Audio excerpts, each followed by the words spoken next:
नमस्कार दोस्तों, स्वागत है आप सभी का आपके अपने YouTube channel online study D की में। और यहाँ पर आज हम देखेंगे एमपीटेट एग्जाम 2024 जो कि कंटिन्यू इस मंथ में चल रही है। और इस एग्जाम में जिस प्रकार के प्रश्न, जिस प्रकार के सिलेबस टॉपिक से प्रश्न आ रहे हैं, उन सभी प्रकार के टॉपिक को यहाँ पर हम एक एक वीडियो में कवर करने की कोशिश कर रहे हैं और एक साथ आपको ज्यादा क्वेश्चन उस टॉपिक से मिल पाए, यही हमारा इसमें प्रयास रहता है।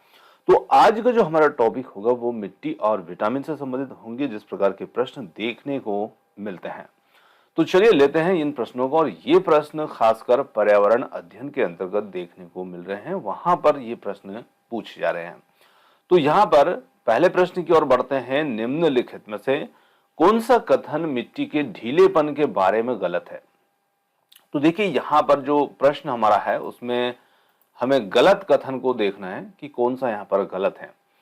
यह जड़ों को मिट्टी में गहराई तक प्रवेश करने की अनुमति नहीं देता है। तो देखिए मिट्टी में ढीलेपन का मतलब होता है जब मिट्टी ज्यादा ठोस रहेगी तो उसमें जड़ों को गहराई में प्रवेश करने में दिक्कत होती है, धीरे धीरे प्रवेश करेंगी। पर जब मिट्टी में ढीलापन रहेगा, थोड़ा सा खुलापन रहेगा उसमें, तो वहां पर जड़ें जो हैं वो गहराई में प्रवेश आसानी से कर सकती है। तो यही जो कथन हमें दिख रहा है, अभी हम और भी आगे बढ़ेंगे, पर एक तो हमारा ये होता है कि ये इसमें गलत कथन जो है वो हमें देखना है और यही कथन इसमें गलत है।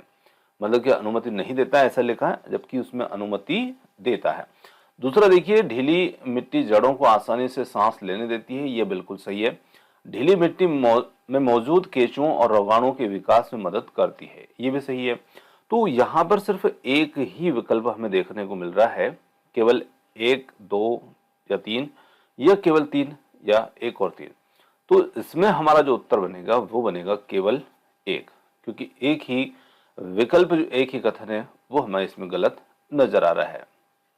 चलिए अगले प्रश्न पर बात करते हैं। अगला प्रश्न आता है, पारिस्थितिकी तंत्र पर मानवीय गतिविधियों के प्रभावों के बारे में निम्नलिखित में से कौन सी गतिविधि सही है?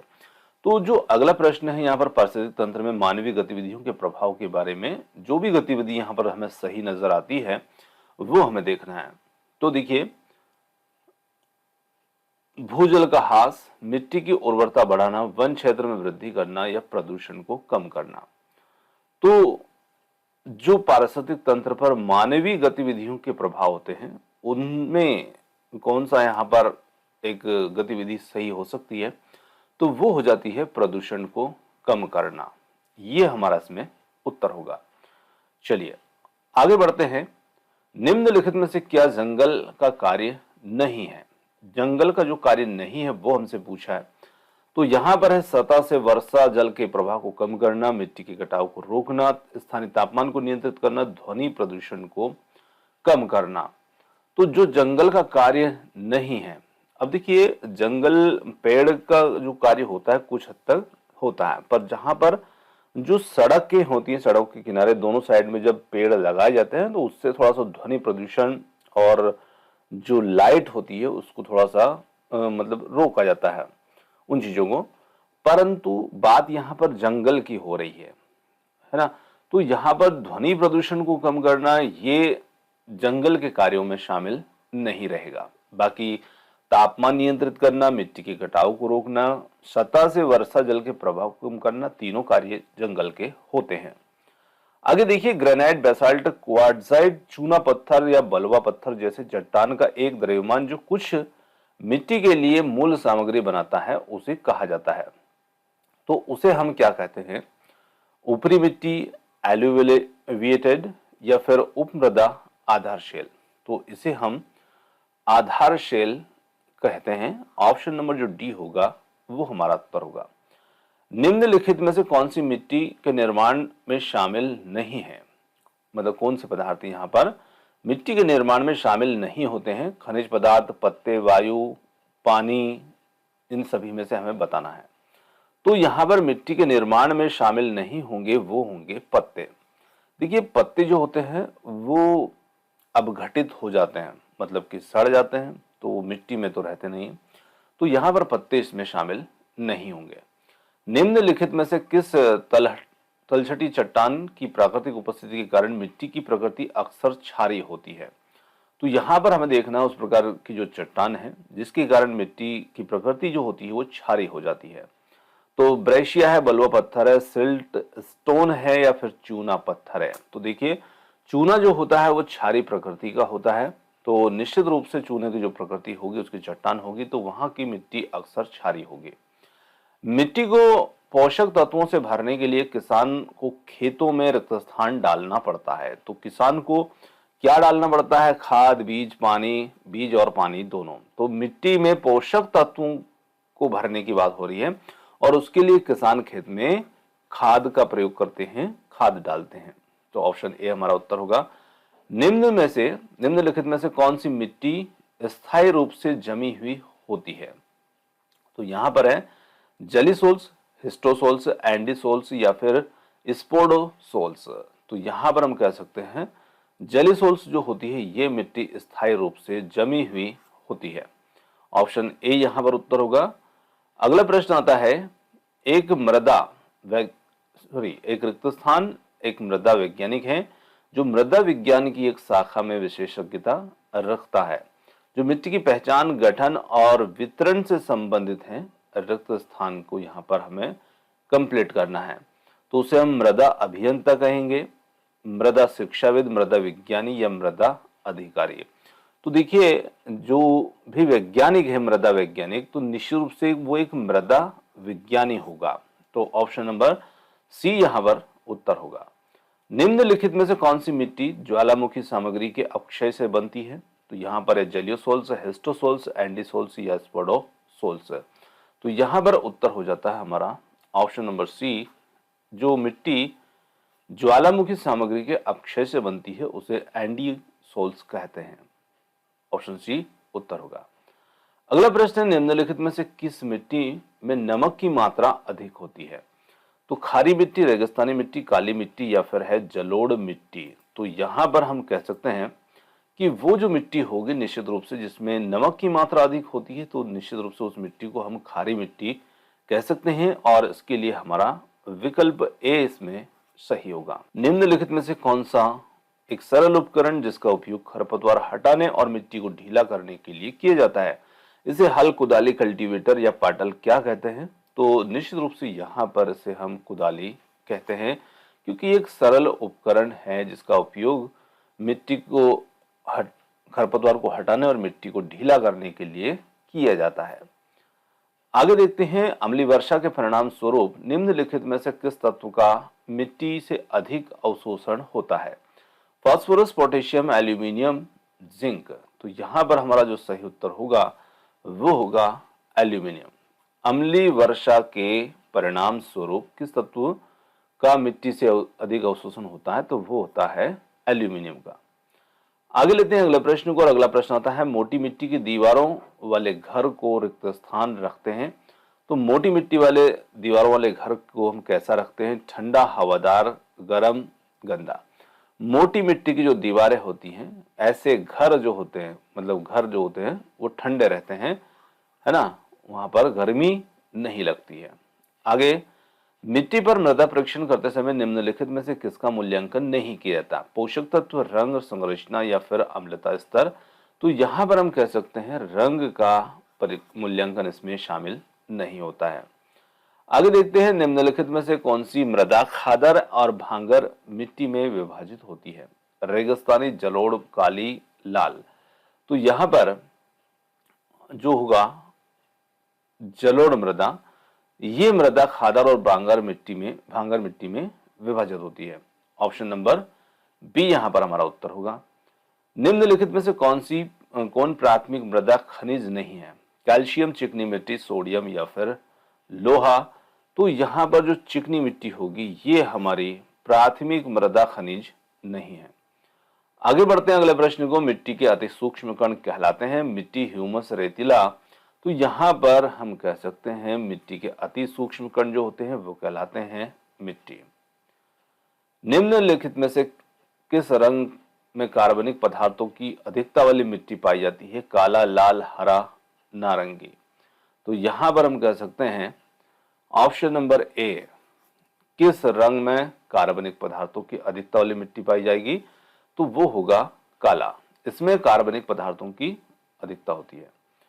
जलमंडल पर मानव के द्वारा कई विकासात्मक गतिविधियों के कारण हो सकता है मृदा अपरदन, जल प्रदूषण, मिट्टी प्रदूषण या फिर भूमि प्रदूषण। तो यहां पर हम कह सकते हैं कि ऑप्शन बी जो होगा जल प्रदूषण, ये जलमंडल पर मानव के द्वारा की गई कई विकासात्मक गतिविधियों के कारण हो सकता है। तो जल प्रदूषण होता है।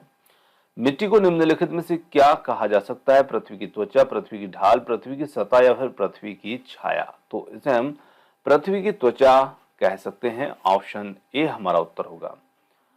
अगला प्रश्न आता है भूमि क्षरण के द्वारा किसके द्वारा रोका जा सकता है? तो हम सभी जानते हैं भूमि क्षरण किसके द्वारा रोका जा सकता है। तो यहाँ पर शाकाहारी जंतुओं के द्वारा चरने की अनुमति देना, भूमि को ढकने के लिए फसलें उगाना, मिट्टी की उर्वरता घटाना, मिट्टी की उर्वरता को बढ़ाना। तो भूमि को ढकने के लिए फसलें उगाना, ये भूमि क्षरण को रोकने का एक तरीका हो सकता है। गेहूं किस प्रकार की मिट्टी में अच्छी तरह से उगता है? तो काली मिट्टी, पीली, लाल या फिर जलोढ़ मिट्टी। तो यहां पर हम कह सकते हैं गेहूं जो है वो किस मिट्टी में अच्छी तरह उगता है? तो वो होगा ऑप्शन बी, पीली मिट्टी। संरक्षण दल ने पाया कि पहाड़ी में मिट्टी के पत्थर की एक परत मुख्य अपराधी थी, जिसके कारण किले के विभिन्न हिस्सों में पतन हुआ। उन्होंने यह पता लगाने के लिए एक विधि का सुझाव दिया और उन्होंने सफलतापूर्वक कार्यान्वित किया। तो डेक्लिनोमीटर परीक्षण या फिर प्लास्टिसिटी परीक्षण या फिर इंक्लिनोमीटर परीक्षण, मृदा प्रोफाइल परीक्षण। तो यहां पर जो परीक्षण होगा वो होगा ऑप्शन नंबर सी, इंक्लिनोमीटर परीक्षण।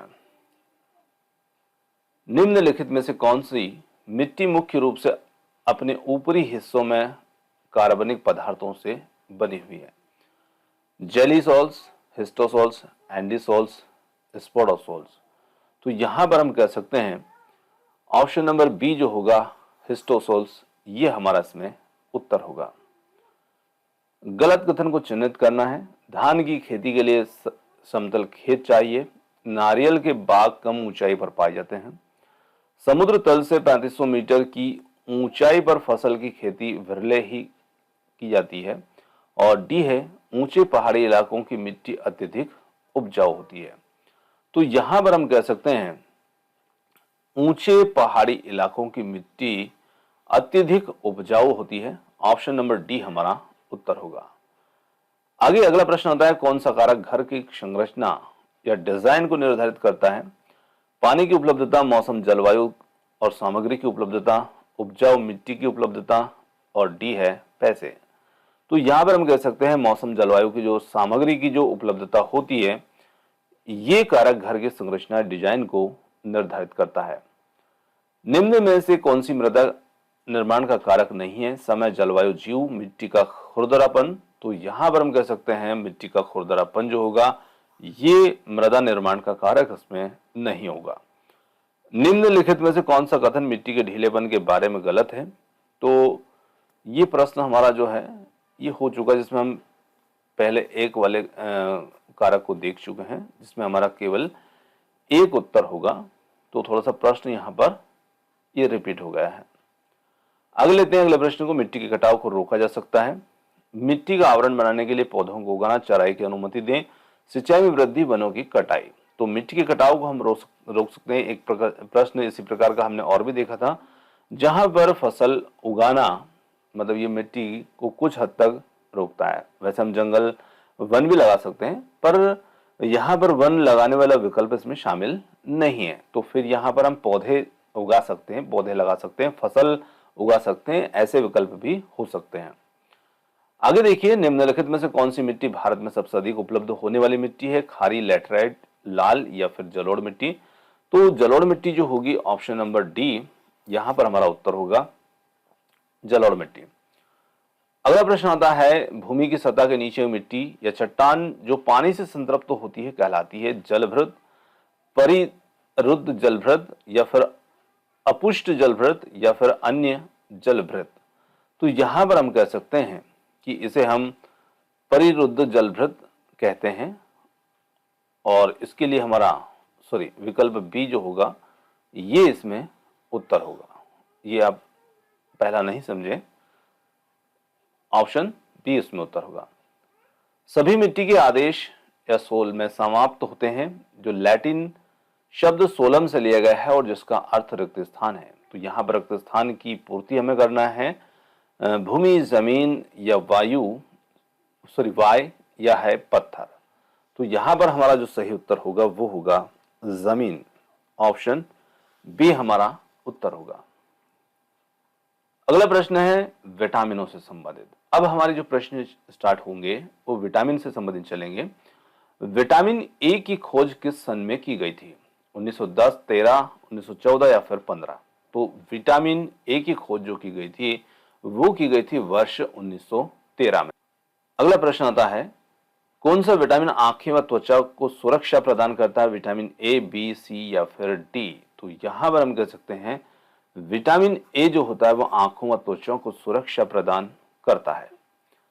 कैंसर रोधी गुणों वाला विटामिन कौन सा है? Vitamin U, vitamin B 17, vitamin B 15, vitamin A. तो यहां पर हमारा जो सही उत्तर होगा वो होगा option number B, vitamin B 17। अगला प्रश्न लेते हैं रक्तस्थान शरीर के विकास में मदद करता है। तो यहां पर विटामिन, प्रोटीन, पानी, वसा। तो यहां पर हम कह सकते हैं जो ऑप्शन बी होगा प्रोटीन, ये हमारे शरीर के विकास में मदद करता है। मतलब हमारी मांसपेशियों की ग्रोथ और हमारे जो बॉडी होती है उसकी ग्रोथ में काफी हेल्प करता है प्रोटीन। आगे देखिए रतौंधी रोग जो है ये किसकी कमी से होता है? आयोडीन, लोहा, विटामिन सी, विटामिन ए। तो सिंपल सा प्रश्न है और हम सभी इसका उत्तर जानते हैं। विटामिन ए की कमी से जो रतौंधी रोग होता है वो होता है। पर ऐसे प्रश्न पूछे गए हैं इसलिए आपको ये थोड़ा सा बताना जरूरी है। पैराथायराइड हार्मोन के साथ काम करने वाला विटामिन कौन सा है? विटामिन ए, बी, सी या फिर डी? तो यहां पर हम कह सकते हैं विटामिन जो डी होगा ये पैराथायराइड हार्मोन्स के साथ काम करने वाला विटामिन होता है। तो विटामिन डी हमारा इसमें उत्तर होगा। निम्न में से कौन सी आइटम विटामिन सी का स्रोत नहीं है? आलू, टमाटर, अमरूद या फिर अंडे? तो जो विटामिन सी का स्रोत नहीं है तो यहां पर हम इसमें कह सकते हैं कि जो अंडे होंगे ये इसमें विटामिन सी के स्रोत में शामिल नहीं होंगे। बाकी तीनों ही चीजें इसमें विटामिन सी के स्रोत में शामिल होती है। अब विटामिन सी हालांकि खट्टे फलों में होता है परंतु जो हमारे कुछ खाद्य पदार्थ होते हैं इनमें भी इनकी थोड़ी बहुत मात्रा जो होती है वो देखने को मिलती है। आगे देखिए बेरी किस की कमी से होता है? Vitamin B1, B2, protein, enzyme. तो यहां पर हम कह सकते हैं बेरी जो रोग होता है ये विटामिन B1 की कमी से होने वाला रोग है। अगला प्रश्न है क्या शरीर को विटामिन और खनिजों की आवश्यकता होती है क्योंकि वे शरीर को ऊर्जा देते हैं, वे चयापचय प्रतिक्रियाओं को पूरा करने में मदद करते हैं, ये शरीर के अंगों को इंसुलेट करते हैं, वे शरीर से गर्मी को निकालते हैं। तो यहां पर हम कह सकते हैं शरीर को विटामिन और खनिजों की आवश्यकता क्यों होती है? तो यहां पर हम कह सकते हैं कि ये जो आवश्यकता होती है ये चयापचय प्रतिक्रियाओं को पूरा करने में मदद करते हैं। तो ऑप्शन नंबर बी जो होगा वो हमारा उत्तर होगा। चावल को पॉलिश करने से कौन सा विटामिन नष्ट हो जाता है? तो यहां पर हम कह सकते हैं एस्कॉर्बिक एसिड, कैल्सिफेरॉल, एक्सोरोफाइट या थायमिन। तो यहां पर हम कह सकते हैं ऑप्शन नंबर डी थायमिन यहां पर हमारा उत्तर होगा क्योंकि चावल को पॉलिश करने पर यह विटामिन जो होता है ये नष्ट हो जाता है। आगे बढ़ते हैं कौन सी जोड़ी यहां पर सही नहीं है? उस जोड़ी को हमें देखना है। विटामिन डी सूखा रोग, थायमिन बेरी, विटामिन के बांझपन, नाइसिन पेलेग्राम। तो यहां पर हम कह सकते हैं जो जोड़ी गलत है वो होगी ऑप्शन नंबर सी जिसमें विटामिन के बांझपन के लिए जिम्मेदार बताया है। तो बांझपन के लिए विटामिन ई जिम्मेदार होता है ना कि के। स्वस्थ हड्डियों के लिए निम्न में से क्या आवश्यक है? कैल्शियम और विटामिन ई, पोटेशियम और विटामिन के, कैल्शियम और विटामिन डी, कैल्शियम और विटामिन सी। तो यहाँ पर हम कह सकते हैं कि स्वस्थ हड्डियों के लिए जो चीज़ें आवश्यक होती है वो होती हैं कैल्शियम और विटामिन डी। जी हाँ, ऑप्शन नंबर सी यहाँ पर हमारा उत्तर होगा। सेब, संतरा, अनार और केला खाने के बाद संतरे का स्वाद बाकी सभी से भिन्न था, क्योंकि इसमें विटामिन ए पाया जाता है, इसमें विटामिन बी पाया जाता है, इसमें कैल्शियम पाया जाता है, इसमें विटामिन सी पाया जाता है। तो यहाँ पर हम कह सकते हैं कि सेब, संतरा, अनार और केला खाने के बाद संतरे का स्वाद बाकी सभी से भिन्न था, क्योंकि इसमें विटामिन सी पाया जाता है। तो ऑप्शन नंबर सी यहाँ पर हमारा इसमें उत्तर होगा। दोस्तों, ये थे आज के हमारे इस वीडियो से, इस टॉपिक से संबंधित कुछ महत्वपूर्ण प्रश्न, और वीडियो को यहीं समाप्त करते हैं। वीडियो आपको पसंद आया हो तो वीडियो को लाइक, चैनल को सब्सक्राइब और शेयर कर सकते हैं। तो आपने जो समय दिया उसके लिए बहुत बहुत धन्यवाद। Thanks for watching. मिलते हैं जल्द ही एक और नए किसी वीडियो